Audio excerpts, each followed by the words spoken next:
श्रीव्यासकृतं पितृस्तोत्रम् जाबालिरुवाच गुरुन् वद महाभाग वेदव्यास जगद्गुरो गुरूणां तारतम्यञ्च कस्मात् किं फलमुच्यते। व्यास उवाच माता पिता गुरुः श्रेयान् ज्येष्ठभ्राता पितामहः श्वशुरो मातुलश्चैव तथा मातामहः स्मृतः पितुर्ज्येष्ठः कनिष्ठश्च भ्राता ज्येष्ठा निजस्वसा पितुः स्वसा जनन्याश्च स्वसा गुरुजनाः स्मृताः पत्न्यः पितामहादीनां तथैव गुरवः स्मृताः एतेषु हि पिता श्रेयान् गुरुरेव महागुरुः।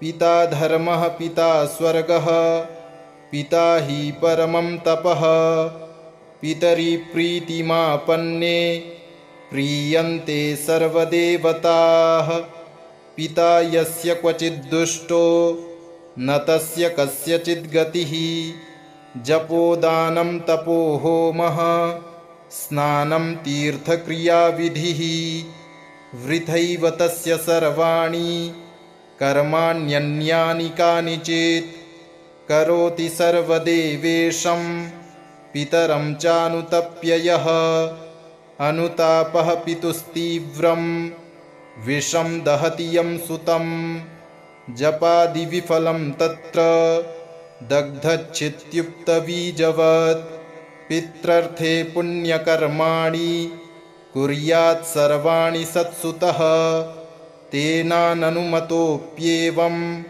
कुर्वन्नेवावसीदति यत्नात्तु पितरं यस्तु कियत्पुण्यं च कारयेत् स तत्पुण्यफलं कोटि गुणमाप्नोत्यसंशयम्। शृणु वक्ष्ये पितुः स्तोत्रं विष्टवे ब्रह्मणोदितं नाभिपद्मोद्भवो येन तुष्टाव पितरं सतं। ब्रह्मोवाच ॐ नमः पित्रे जन्मदात्रे सर्वदेवमयाय च सुखदाय प्रसन्नाय सुप्रीताय महात्मने सर्वयज्ञस्वरूपाय स्वर्गाय परमेष्ठिने सर्वतीर्थावलोकाय करुणासागराय च नमः सदाशुतोषाय शिवरूपाय ते नमः सदापराधक्षमिणे सुखाय सुखदाय च दुर्लभं मानुषमिदं येन लब्धं मया वपुः संभावनीयं धर्मार्थे तस्मै पित्रे नमो नमः। तीर्थस्नानतपोहोम जपादि यस्य दर्शनं महागुरोश्च गुरवे तस्मै पित्रे नमो नमः। यस्य प्रणामस्तवनात् कोटिशः पितृतर्पणम् अश्वमेधशतैस्तुल्यं तस्मै पित्रे नमो नमः। इदं स्तोत्रं पितुः पुण्यं यः पठेत् प्रयतो नरः प्रत्यहं प्रातरुत्थाय पितृश्राद्धदिनेऽपि च स्वजन्मदिवसे साक्षात् पितुरग्रे स्थितोऽपि वा न तस्य दुर्लभं किञ्चित् सर्वज्ञतादिवाञ्छितं नानापकर्म कृत्वापि यः स्तौति पितरं सुतः स ध्रुवं प्रविधायैव प्रायश्चित्तं सुखी भवेत्। पितुः प्रीतिकरो नित्यं सर्वकर्माण्यथार्हति।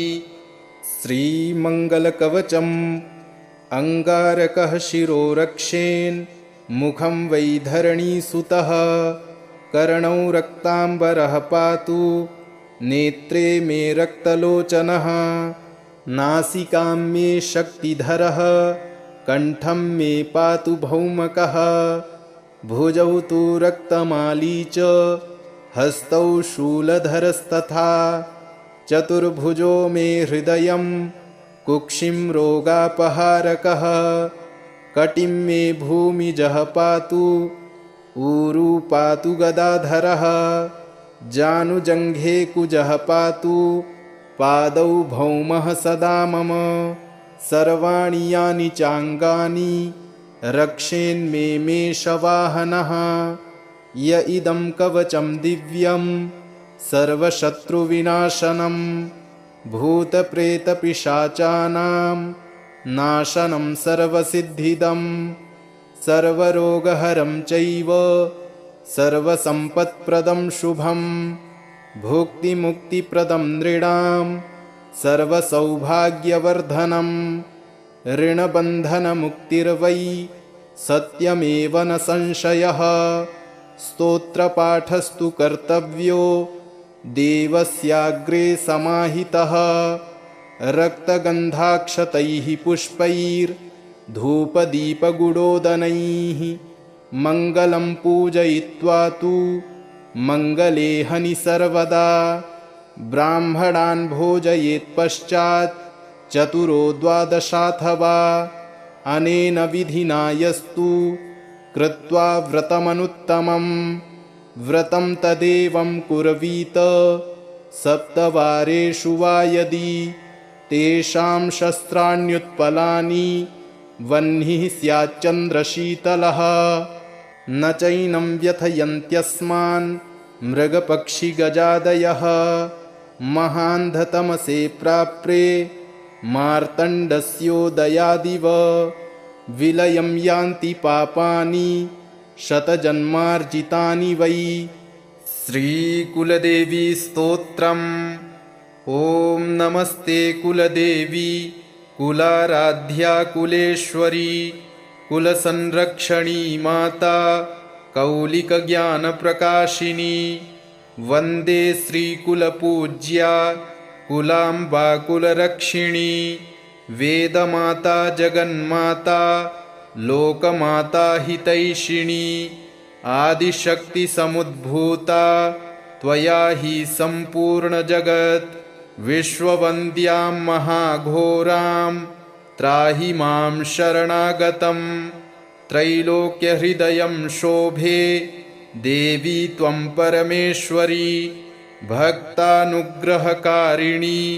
त्वं कुलदेवी नमोऽस्तु ते महादेवप्रियं करी बालानां हितकारिणी कुलवृद्धिकरी माता त्राहि मां शरणागतं चिदग्रीमण्डलसम्भूता राज्यवैभवकारिणी प्रकटितां सुरेशानि वन्दे त्वां राजगौरवं त्वदीयकुले जातः त्वामेव शरणं गतः त्वद्वत्सलोऽहम् आद्ये त्वं रक्ष रक्षाधुना पुत्रं देहि धनं देहि साम्राज्यं प्रदेहि मे सर्वदास्माकं कुले भूयात् मङ्गलानुशासनं कुलाष्टकमिदं पुण्यं नित्यं यः सुकृती पठेत् तस्य वृद्धिकुले जातः प्रसन्ना परमेश्वरी कुलदेवी स्तोत्रमिदं सुपुण्यं ललितं तथा अर्पयामि भवद्भक्त्या त्राहि मां शिवगेहिनी। जाबालिरुवाच गुरुन् वद महाभाग वेदव्यासजगद्गुरो गुरूणां तारतम्यञ्च कस्मात् किं फलमुच्यते। व्यास उवाच माता पिता गुरुः श्रेयान् ज्येष्ठभ्राता पितामहः श्वशुरो मातुलश्चैव तथा मातामहः स्मृतः पितुर्ज्येष्ठः कनिष्ठश्च भ्राता ज्येष्ठा निजस्वसा पितुः स्वसा जनन्याश्च स्वसा गुरुजनाः स्मृताः पत्न्यः पितामहादीनां तथैव गुरवः स्मृताः एतेषु हि पिता श्रेयान् गुरुरेव महागुरुः। पिता धर्मः पिता स्वर्गः, पिता हि परमं तपः। पितरि प्रीतिमापन्ने, प्रीयन्ते सर्वदेवताः। पिता यस्य क्वचिद्दुष्टो, न तस्य कस्यचिद् गतिः। जपोदानं तपो होमः, स्नानं तीर्थक्रियाविधिः। वृथैव तस्य सर्वाणि कर्माण्यन्यानि कानिचित्। करोति सर्वदेवेशं, पितरं चानुतप्य यः। अनुतापः पितुस्तीव्रं, विषं दहति यं सुतं। जपादिविफलं तत्र, दग्धच्छित्युक्तबीजवत्। पित्रर्थे पुण्यकर्माणि, कुर्यात् सर्वाणि सत्सुतः। तेनाननुमतोऽप्येवं, कुर्वन्नेवावसीदति। यत्नात्तु पितरं यस्तु, कियत्पुण्यं च कारयेत्।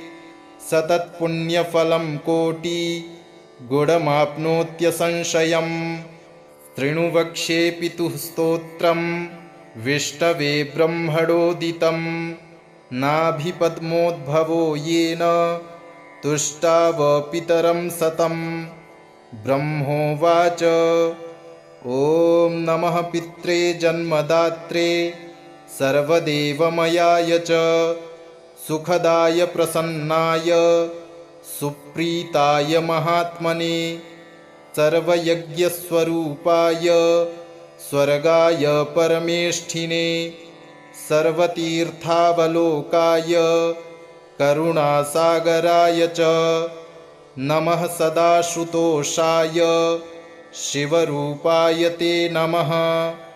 सदापराधक्षमिणे, सुखाय सुखदाय च। दुर्लभं मानुषमिदं, येन लब्धं मया वपुः। संभावनीयं धर्मार्थे, तस्मै पित्रे नमो नमः। तीर्थस्नानतपोहोम, जपादि यस्य दर्शनं। महागुरोश्च गुरवे, तस्मै पित्रे नमो नमः। यस्य प्रणामस्तवनात्, कोटिशः पितृतर्पणम्।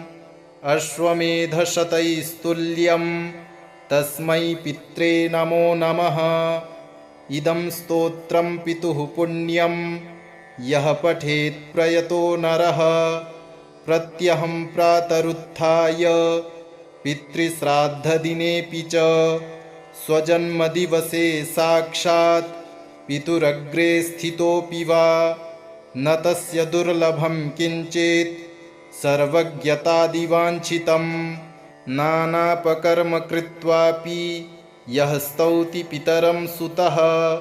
स ध्रुवं प्रविधायैव, प्रायश्चित्तं सुखी भवेत्। पितुः प्रीतिकरो नित्यं, सर्वकर्माण्यथार्हति। अङ्गारकः शिरो रक्षेन्, मुखं वैधरणीसुतः। कर्णौ रक्ताम्बरः पातु, नेत्रे मे रक्तलोचनः।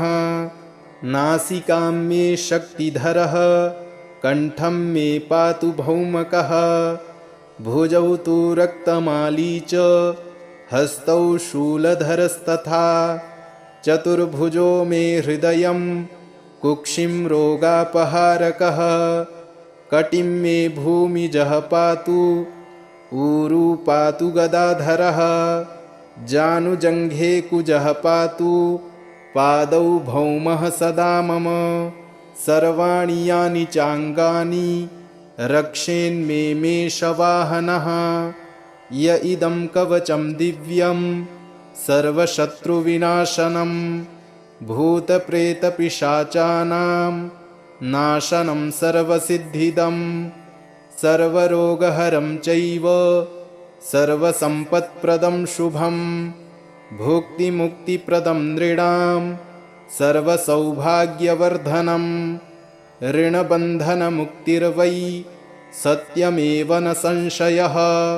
स्तोत्रपाठस्तु कर्तव्यो, देवस्याग्रे समाहितः रक्तगन्धाक्षतैः पुष्पैर्धूपदीपगुडोदनैः मङ्गलं पूजयित्वा तु मङ्गले हनि सर्वदा ब्राह्मणान् भोजयेत्पश्चात् चतुरो द्वादशाथवा अनेन विधिना यस्तु कृत्वा व्रतमनुत्तमं व्रतं तदेवं कुर्वीत सप्तवारेषु वा यदि तेषां शस्त्राण्युत्पलानि वह्निः स्याच्चन्द्रशीतलः न चैनं व्यथयन्त्यस्मान् मृगपक्षिगजादयः महान्धतमसे प्राप्रे मार्तण्डस्योदयादिव विलयं यान्ति पापानि शतजन्मार्जितानि वै।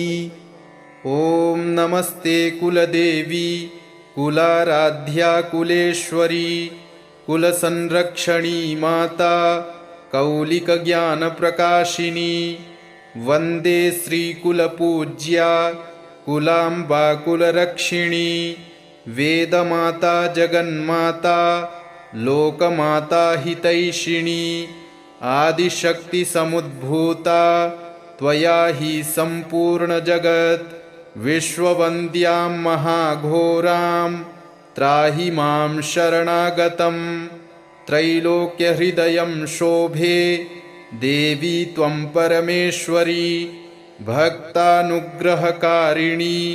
त्वं कुलदेवी नमोऽस्तु ते महादेवप्रियं करी बालानां हितकारिणी कुलवृद्धिकरी माता त्राहि मां शरणागतं चिदग्रीमण्डलसम्भूता राज्यवैभवकारिणी प्रकटितां सुरेशानि वन्दे त्वां राजगौरवं त्वदीयकुले जातः त्वामेव शरणं गतः त्वद्वत्सलोऽहम् आद्ये त्वं रक्ष रक्षाधुना पुत्रं देहि धनं देहि साम्राज्यं प्रदेहि मे सर्वदास्माकं कुले भूयात् मङ्गलानुशासनं कुलाष्टकमिदं पुण्यं नित्यं यः सुकृती पठेत् तस्य वृद्धिकुले जातः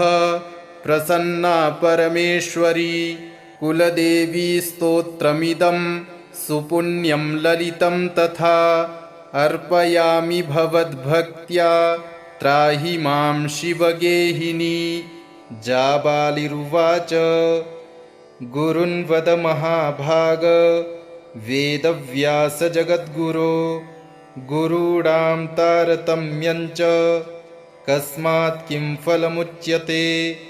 व्यास उवाच माता पिता गुरुः श्रेयान् ज्येष्ठभ्राता पितामहः श्वशुरो मातुलश्चैव तथा मातामहः स्मृतः पितुर्ज्येष्ठः कनिष्ठश्च भ्राता ज्येष्ठा निजस्वसा पितुः स्वसा जनन्याश्च स्वसा गुरुजनाः स्मृताः पत्न्यः पितामहादीनां तथैव गुरवः स्मृताः एतेषु हि पिता श्रेयान् गुरुरेव महागुरुः पिता धर्मः पिता स्वर्गः पिता हि परमं तपः पितरि प्रीतिमापन्ने प्रीयन्ते सर्वदेवताः पिता यस्य क्वचिद्दुष्टो न तस्य कस्यचिद्गतिः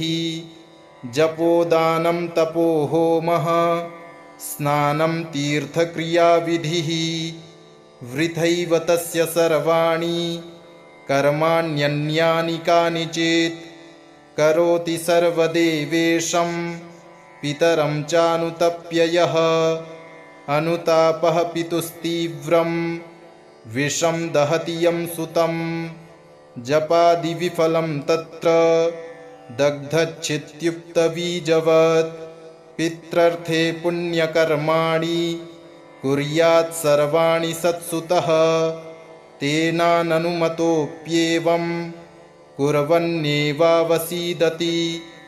यत्नात्तु पितरं यस्तु कियत्पुण्यं च कारयेत् स तत्पुण्यफलं कोटिगुणमाप्नोत्यसंशयम्। शृणु वक्ष्ये पितुः स्तोत्रम् विष्टवे ब्रह्मणोदितं। नाभिपद्मोद्भवो येन तुष्टाव पितरं सतम्। ब्रह्मोवाच ॐ नमः पित्रे जन्मदात्रे सर्वदेवमयाय च सुखदाय प्रसन्नाय सुप्रीताय महात्मने सर्वयज्ञस्वरूपाय स्वर्गाय परमेष्ठिने सर्वतीर्थावलोकाय करुणासागराय च नमः सदाशुतोषाय शिवरूपाय ते नमः सदापराधक्षमिणे सुखाय सुखदाय च दुर्लभं मानुषमिदं येन लब्धं मया वपुः संभावनीयं धर्मार्थे तस्मै पित्रे नमो नमः। तीर्थस्नानतपोहोम जपादि यस्य दर्शनं महागुरोश्च गुरवे तस्मै पित्रे नमो नमः। यस्य प्रणामस्तवनात् कोटिशः पितृतर्पणम् अश्वमेधशतैस्तुल्यं तस्मै पित्रे नमो नमः। इदं स्तोत्रं पितुः पुण्यं यः पठेत् प्रयतो नरः प्रत्यहं प्रातरुत्थाय पितृश्राद्धदिनेऽपि च स्वजन्मदिवसे साक्षात् पितुरग्रे स्थितोऽपि वा न तस्य दुर्लभं किञ्चित् सर्वज्ञतादिवाञ्छितं। नानापकर्म कृत्वापि यः स्तौति पितरं सुतः स ध्रुवं प्रविधायैव प्रायश्चित्तं सुखी भवेत्। पितुः प्रीतिकरो नित्यं सर्वकर्माण्यथार्हति। अङ्गारकः शिरो रक्षेन् मुखं वैधरणीसुतः कर्णौ रक्ताम्बरः पातु नेत्रे मे रक्तलोचनः नासिकां मे शक्तिधरः कण्ठं मे पातु भौमकः भुजौ तु रक्तमाली च हस्तौ शूलधरस्तथा चतुर्भुजो मे हृदयं कुक्षिं रोगापहारकः कटिं मे भूमिजः पातु ऊरू पातु गदाधरः जानुजङ्घे कुजः पातु पादौ भौमः सदा मम सर्वाणि यानि चाङ्गानि रक्षेन्मे मेषवाहनः य इदं कवचं दिव्यं सर्वशत्रुविनाशनं भूतप्रेतपिशाचानां नाशनं सर्वसिद्धिदं सर्वरोगहरं चैव सर्वसम्पत्प्रदं शुभं भुक्तिमुक्तिप्रदं नृणां सर्वसौभाग्यवर्धनं ऋणबन्धनमुक्तिर्वै सत्यमेव न संशयः। स्तोत्रपाठस्तु कर्तव्यो देवस्याग्रे समाहितः रक्तगन्धाक्षतैः पुष्पैर्धूपदीपगुडोदनैः मङ्गलं पूजयित्वा तु मङ्गले हनि सर्वदा ब्राह्मणान् भोजयेत्पश्चात् चतुरो द्वादशाथवा अनेन विधिना यस्तु कृत्वा व्रतमनुत्तमं व्रतं तदेवं कुर्वीत सप्तवारेषु वा यदि तेषां शस्त्राण्युत्पलानि वह्निः स्याच्चन्द्रशीतलः न चैनं व्यथयन्त्यस्मान् मृगपक्षिगजादयः महान्धतमसे प्राप्रे मार्तण्डस्योदयादिव विलयं यान्ति पापानि शतजन्मार्जितानि वै। ॐ नमस्ते कुलदेवी कुलाराध्या कुलेश्वरी कुलसंरक्षणी माता कौलिकज्ञानप्रकाशिनी वन्दे श्रीकुलपूज्या कुलाम्बा कुलरक्षिणी वेदमाता जगन्माता लोकमाता हितैषिणी आदिशक्तिसमुद्भूता त्वया हि सम्पूर्णजगत् विश्ववन्द्यां महाघोरां त्राहि मां शरणागतं त्रैलोक्यहृदयं शोभे देवी त्वं परमेश्वरी भक्तानुग्रहकारिणी त्वं कुलदेवी नमोऽस्तु ते महादेवप्रियं करी बालानां हितकारिणी कुलवृद्धिकरी माता त्राहि मां शरणागतं चिदग्रीमण्डलसम्भूता राज्यवैभवकारिणी प्रकटितां सुरेशानि वन्दे त्वां राजगौरवं त्वदीयकुले जातः त्वामेव शरणं गतः त्वद्वत्सलोऽहम् आद्ये त्वं रक्ष रक्षाधुना पुत्रं देहि धनं देहि साम्राज्यं प्रदेहि मे सर्वदास्माकं कुले भूयात् मङ्गलानुशासनं कुलाष्टकमिदं पुण्यं नित्यं यः सुकृती पठेत् तस्य वृद्धिकुले जातः प्रसन्ना परमेश्वरी कुलदेवी स्तोत्रमिदं सुपुण्यं ललितं तथा अर्पयामि भवद्भक्त्या त्राहि मां शिवगेहिनी। जाबालिरुवाच गुरुन् वद महाभाग वेदव्यासजगद्गुरो गुरूणां तारतम्यञ्च कस्मात् किं फलमुच्यते। व्यास उवाच माता पिता गुरुः श्रेयान् ज्येष्ठभ्राता पितामहः श्वशुरो मातुलश्चैव तथा मातामहः स्मृतः पितुर्ज्येष्ठः कनिष्ठश्च भ्राता ज्येष्ठा निजस्वसा पितुः स्वसा जनन्याश्च स्वसा गुरुजनाः स्मृताः पत्न्यः पितामहादीनां तथैव गुरवः स्मृताः एतेषु हि पिता श्रेयान् गुरुरेव महागुरुः पिता धर्मः पिता स्वर्गः पिता हि परमं तपः पितरि प्रीतिमापन्ने प्रीयन्ते सर्वदेवताः पिता यस्य क्वचिद्दुष्टो न तस्य कस्यचिद्गतिः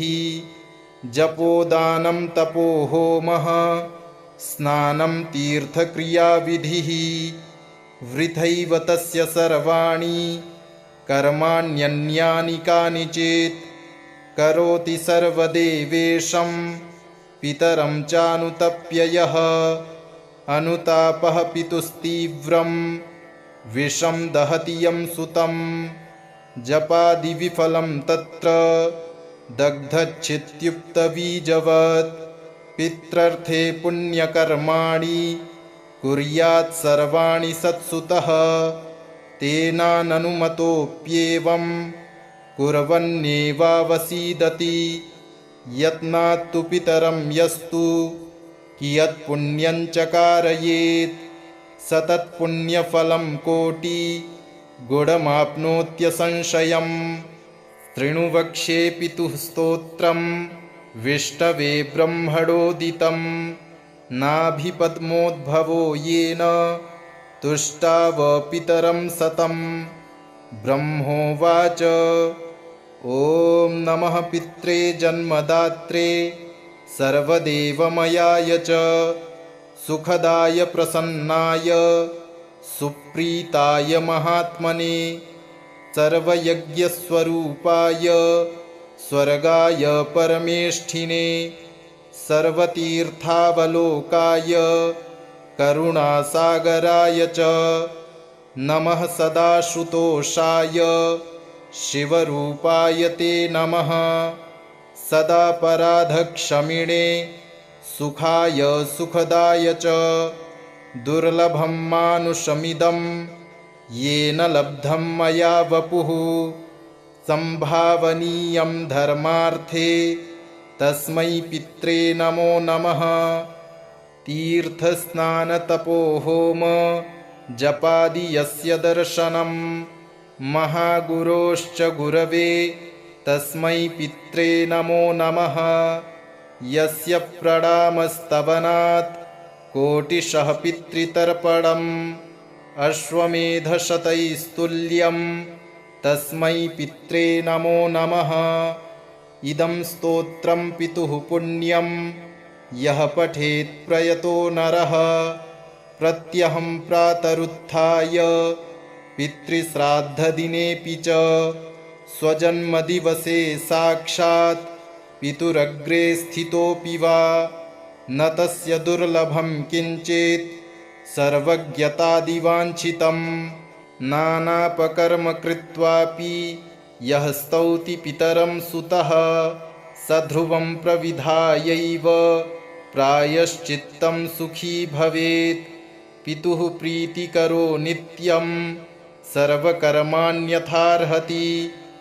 अङ्गारकः शिरो रक्षेन् मुखं वैधरणीसुतः कर्णौ रक्ताम्बरः पातु नेत्रे मे रक्तलोचनः नासिकां मे शक्तिधरः कण्ठं मे पातु भौमकः भुजौ तु रक्तमाली च हस्तौ शूलधरस्तथा चतुर्भुजो मे हृदयं कुक्षिं रोगापहारकः कटिं मे भूमिजः पातु ऊरू पातु गदाधरः जानुजङ्घे कुजः पातु पादौ भौमः सदा मम सर्वाणि यानि चाङ्गानि रक्षेन्मे मेषवाहनः य इदं कवचं दिव्यं सर्वशत्रुविनाशनं भूतप्रेतपिशाचानां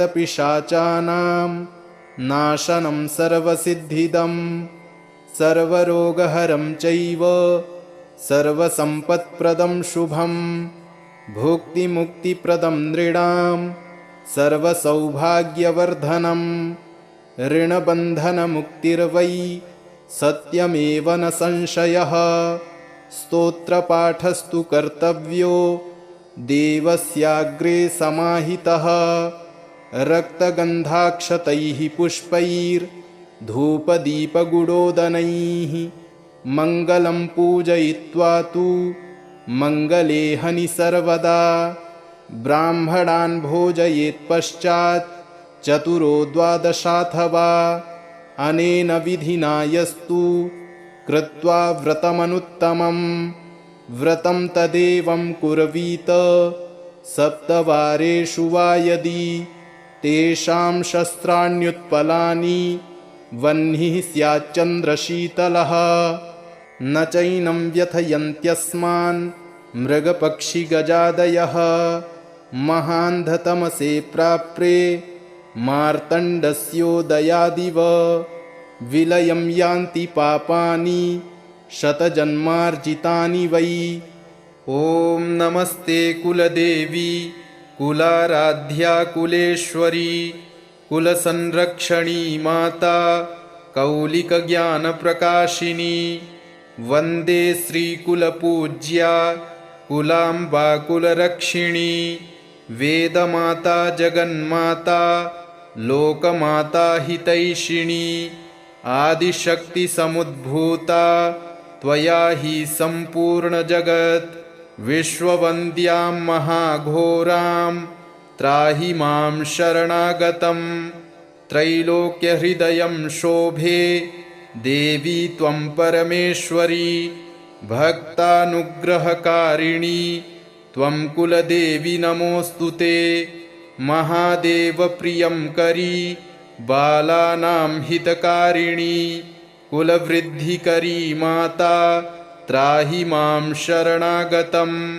चिदग्रीमण्डलसम्भूता राज्यवैभवकारिणी प्रकटितां सुरेशानि वन्दे त्वां राजगौरवं त्वदीयकुले जातः त्वामेव शरणं गतः त्वद्वत्सलोऽहम् आद्ये त्वं रक्ष रक्षाधुना पुत्रं देहि धनं देहि साम्राज्यं प्रदेहि मे सर्वदास्माकं कुले भूयात् मङ्गलानुशासनं कुलाष्टकमिदं पुण्यं नित्यं यः सुकृती पठेत् तस्य वृद्धिकुले जातः प्रसन्ना परमेश्वरी कुलदेवी स्तोत्रमिदं सुपुण्यं ललितं तथा अर्पयामि भवद्भक्त्या त्राहि मां शिवगेहिनी। जाबालिरुवाच गुरुन् वद महाभाग वेदव्यास जगद्गुरो गुरूणां तारतम्यञ्च कस्मात् किं फलमुच्यते।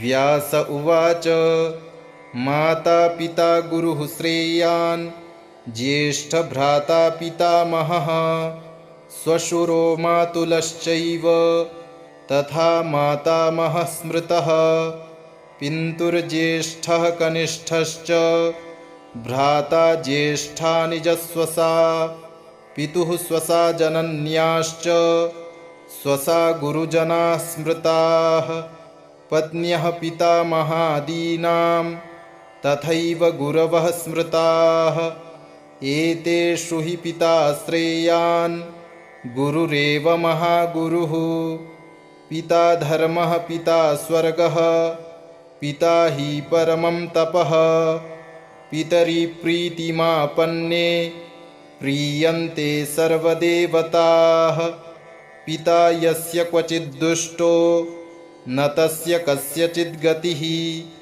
जपोदानं तपो होमः स्नानं तीर्थक्रियाविधिः वृथैव तस्य सर्वाणि कर्माण्यन्यानि कानिचित् करोति सर्वदेवेशं पितरं चानुतप्य यः अनुतापः पितुस्तीव्रं विषं दहति यं सुतं जपादिविफलं तत्र दग्धच्छित्युक्तबीजवत् पित्रर्थे पुण्यकर्माणि कुर्यात् सर्वाणि सत्सुतः तेनाननुमतोऽप्येवं कुर्वन्नेवावसीदति यत्नात्तु पितरं यस्तु कियत्पुण्यं च कारयेत् स तत्पुण्यफलं कोटिगुणमाप्नोत्यसंशयम् शृणु वक्ष्ये पितुः स्तोत्रं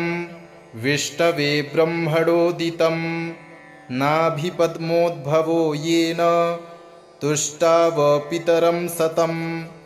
ब्रह्मोवाच ॐ नमः पित्रे जन्मदात्रे सर्वदेवमयाय च सुखदाय प्रसन्नाय सुप्रीताय महात्मने सर्वयज्ञस्वरूपाय स्वर्गाय परमेष्ठिने सर्वतीर्थावलोकाय करुणासागराय च नमः सदाशुतोषाय शिवरूपाय ते नमः सदापराधक्षमिणे सुखाय सुखदाय च दुर्लभं मानुषमिदं येन लब्धं मया वपुः संभावनीयं धर्मार्थे तस्मै पित्रे नमो नमः।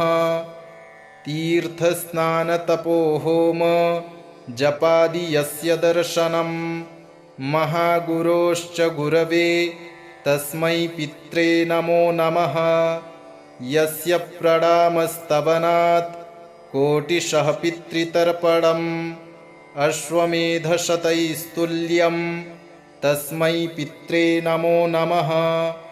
इदं स्तोत्रं पितुः पुण्यं यः पठेत् प्रयतो नरः प्रत्यहं प्रातरुत्थाय पितृश्राद्धदिनेऽपि च स्वजन्मदिवसे साक्षात् पितुरग्रे स्थितोऽपि वा न तस्य दुर्लभं किञ्चित् सर्वज्ञतादिवाञ्छितं नानापकर्म कृत्वापि यः स्तौति पितरं सुतः स ध्रुवं प्रविधायैव प्रायश्चित्तं सुखी भवेत्।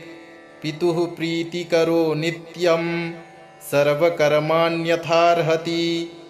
अङ्गारकः शिरो रक्षेन् मुखं वैधरणीसुतः कर्णौ रक्ताम्बरः पातु नेत्रे मे रक्तलोचनः नासिकां मे शक्तिधरः कण्ठं मे पातु भौमकः भुजौ तु रक्तमाली च हस्तौ शूलधरस्तथा चतुर्भुजो मे हृदयं कुक्षिं रोगापहारकः कटिं मे भूमिजः पातु ऊरू पातु गदाधरः जानुजङ्घे कुजः पातु पादौ भौमः सदा मम सर्वाणि यानि चाङ्गानि रक्षेन्मे मे शवाहनः य इदं कवचं दिव्यं सर्वशत्रुविनाशनं भूतप्रेतपिशाचानां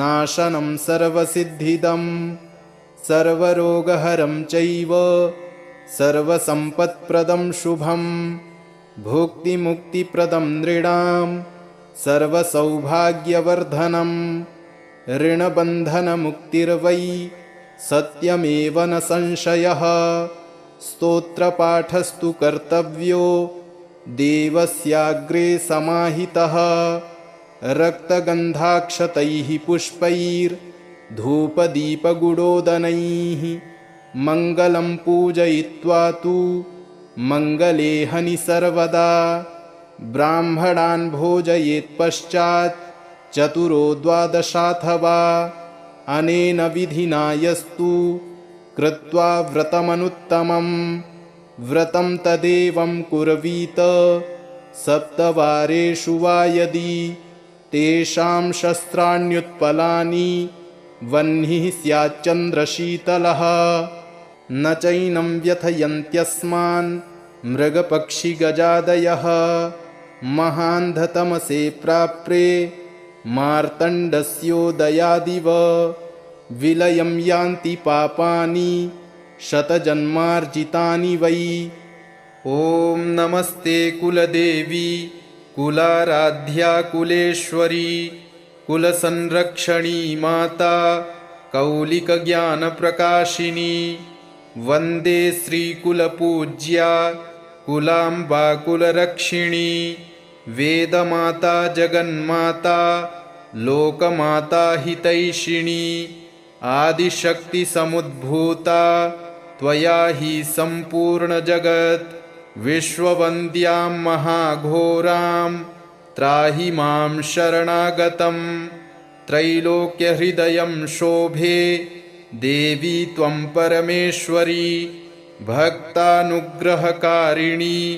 त्वं कुलदेवी नमोऽस्तु ते महादेवप्रियं करी बालानां हितकारिणी कुलवृद्धिकरी माता त्राहि मां शरणागतं चिदग्रीमण्डलसम्भूता राज्यवैभवकारिणी प्रकटितां सुरेशानि वन्दे त्वां राजगौरवं त्वदीयकुले जातः त्वामेव शरणं गतः त्वद्वत्सलोऽहम् आद्ये त्वं रक्ष रक्षाधुना पुत्रं देहि धनं देहि साम्राज्यं प्रदेहि मे सर्वदास्माकं कुले भूयात् मङ्गलानुशासनं कुलाष्टकमिदं पुण्यं नित्यं यः सुकृती पठेत् तस्य वृद्धिकुले जातः